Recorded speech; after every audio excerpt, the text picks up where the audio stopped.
Bună dimineața tuturor colegilor și tuturor celor care urmăresc această conferință. Doresc în același timp să mulțumesc organizatorilor pentru invitații. De ce am ales acest titlu pentru comunicare? Sistemul imun între SARS-CoV-2 și COVID-19. Despre virus n-am să mai spun multe lucruri, pentru că s-au spus deja foarte multe lucruri. Despre COVID-19, doar două date statistice în dimineața aceasta. Deci, la ora actuală în lume sunt peste 122 de milioane de persoane infectate și 2.700.000 de persoane au murit. Ce vreau să spun? Că foarte multe persoane, în schimb, știm cu toții, sunt asimptomatici. Multe persoane infectate și au fost asimptomatici. Mulți dintre cei cu care m-am întâlnit m-au întrebat cum se face de eu sunt asimptomatic, sunt pozitiv la test, n-am avut niciun simptom, n-am avut nimic și am fost în contact cu o persoană care a dezvoltat formă gravă și după 7 zile a decedat în spital. Bineînțeles că toți ne punem astfel de întrebări. Ce se întâmplă? Ce e în spatele acestui lucru? În spatele acestui lucru se află sistemul imun. Pentru că sistemul imun este acel sistem specializat ce funcționează pentru menținerea în limite normale a funcțiilor organismului. Și pentru realizarea homeostaziei sunt declanșate răspunsuri imune ce acționează după reguli stricte, precise, rapide și cu mecanisme de reglare fine. De ce am menționat acest lucru? Am menționat acest lucru pentru că tot astăzi voi aminti despre o populație specifică a sistemului imun și la ea mă voi referi în mod intens, și anume la celulele NK. Aceste celule NK sunt celule natural killer, adică celule pe care noi le avem în organism și care sunt în stare, în mod spontan, să distrugă celule, să ucidă, mai bine spus, celule infectate viral și celule neoplazice. Și ele fac parte din imunitatea înnăscută. Deci noi ne naștem cu aceste celule și le avem. Mai mult aș dori să subliniez faptul că răspunsul imun este expresia unui conflict dintre agresor, în cazul de față discutăm acum despre SARS-CoV-2, și organismul agresat. Dar aș vrea să menționez un lucru. Organismul agresat sau persoanele, pentru multe autorități, noi suntem considerați o populație.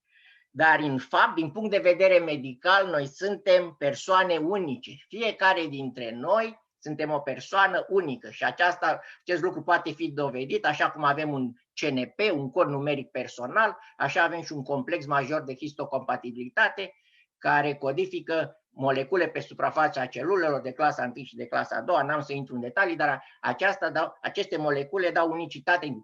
Eu sunt unic, dumneavoastră sunteți unică, fiecare dintre noi sunt unici, fiecare persoană este unică.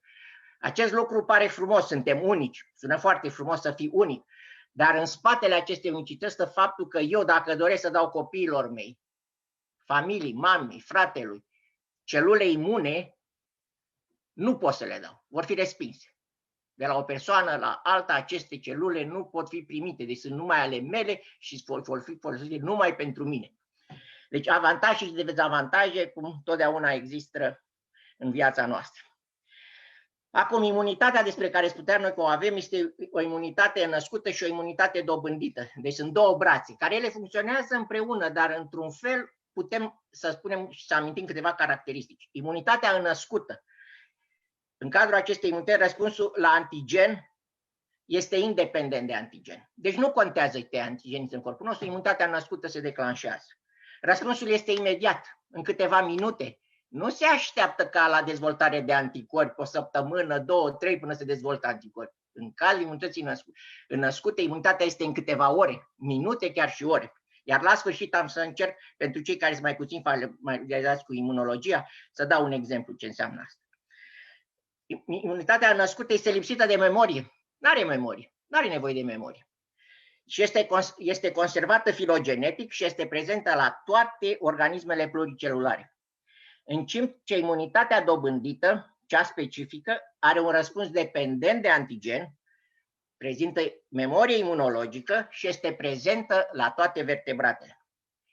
De ce amintesc toate aceste lucruri? Să clădesc cărămidă cu cărămidă fundația celor ce voi spune și poate să ne gândim la viitor, la următoarea pandemie. O să trecem peste pandemia asta. Cum am trecut și peste cea din 2009, peste care oamenii au și uitat. Deci a mai fost în 2009 pandemie.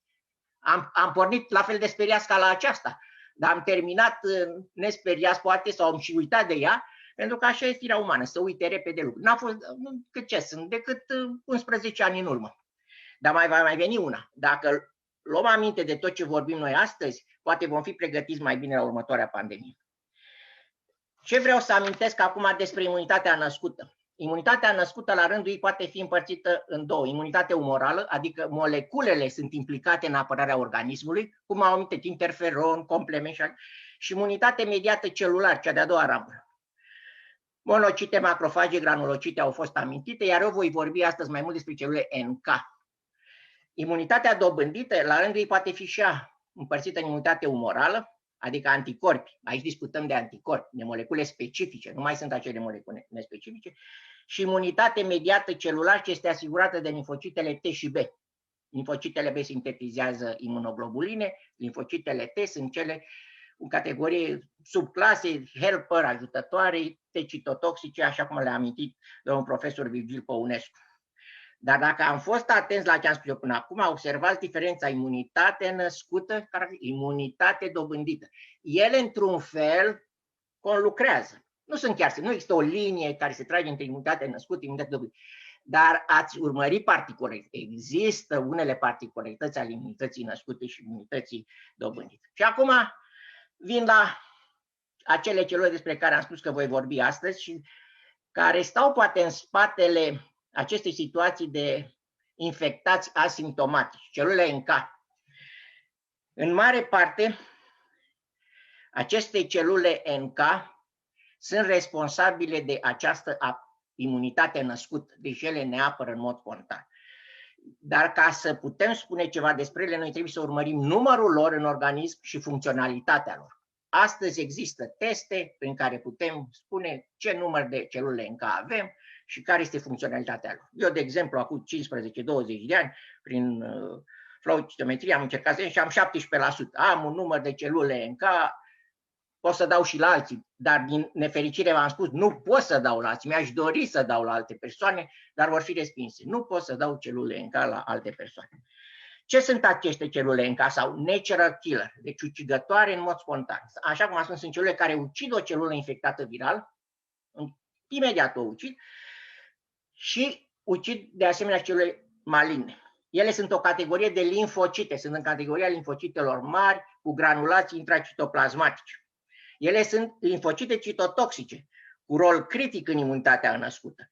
Într-un fel, au o funcție asemănătoare limfocitelor T citotoxice amintite de domnul profesor Virgil Păunescu, numai că de data aceasta nu există un receptor cu specificitate pentru un anumit antigen, cum au limfocitele T citotoxice.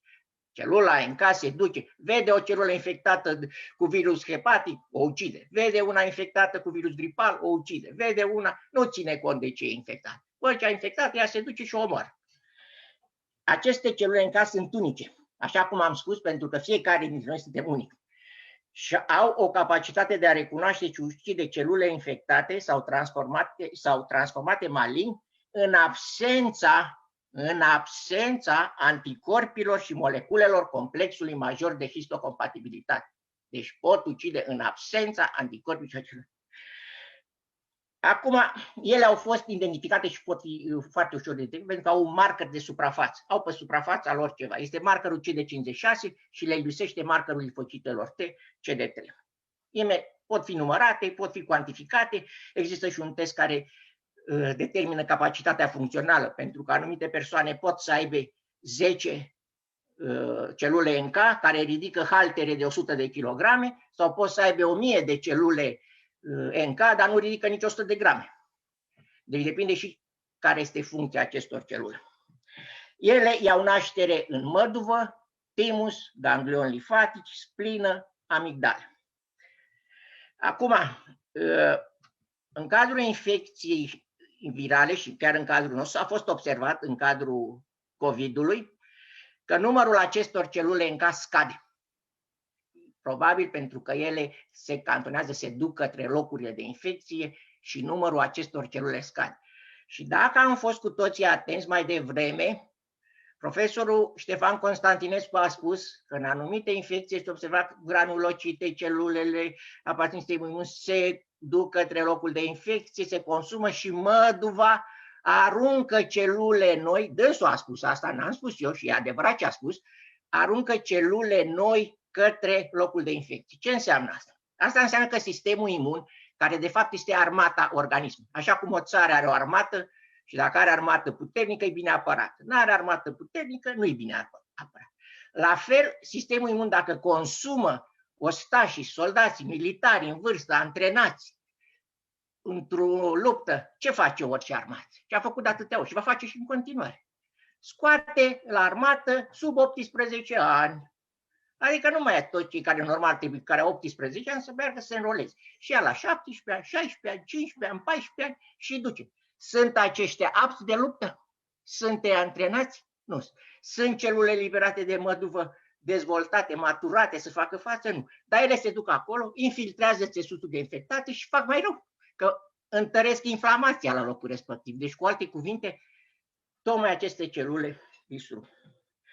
Studiile, deci, la pacienții cu COVID-19 au arătat că numărul celulelor NK este scăzut.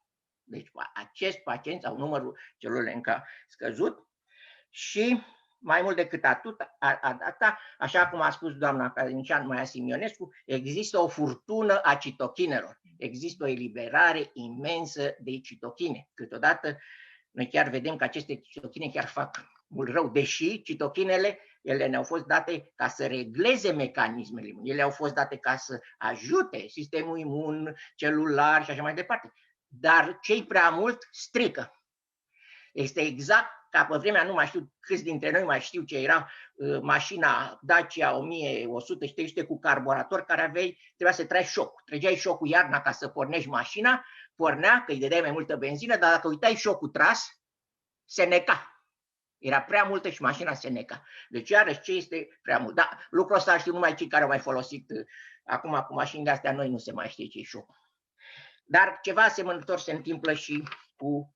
Deci, în cadrul COVID-19 există o secreție imensă de interleuchină 1, interleuchină 6, interleuchină 10, care aceste citochine, au fost amintite mai devreme, produc o creștere a inflamației la locul respectiv. Dar alături de rolul proinflamator major al interleuchinei 1, această interleuchină se asociază și cu exprimarea tromboxan A2, adică la pacienții cu COVID-19 crește activitatea trombocitelor și agregarea acestora, formându-se astfel tromboze.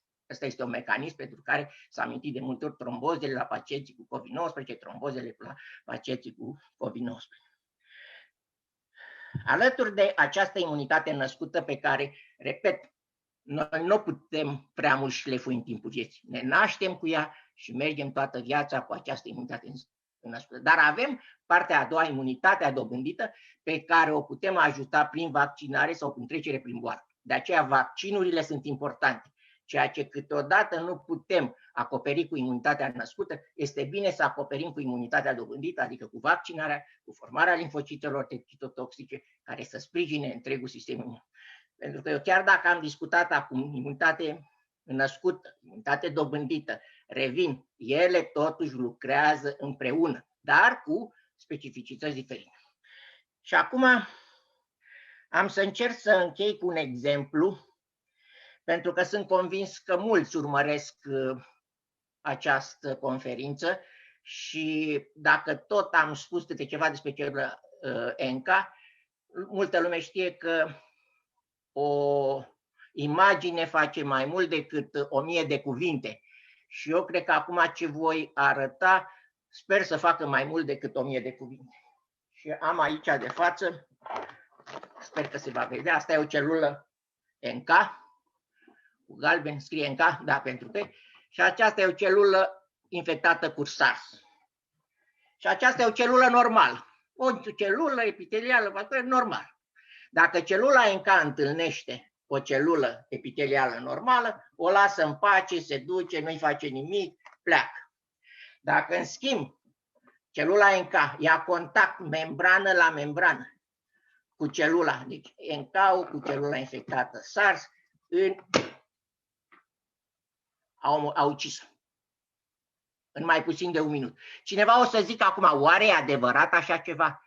Vă spun eu sigur, acum cât să fie, 30 și ceva de ani, mentorii mei de la Institutul Victor Babi și Institutul Cantacuzino zilnic făceau mii de analize NK utilizând crom radioactiv pentru detectarea capacității. Zilnic.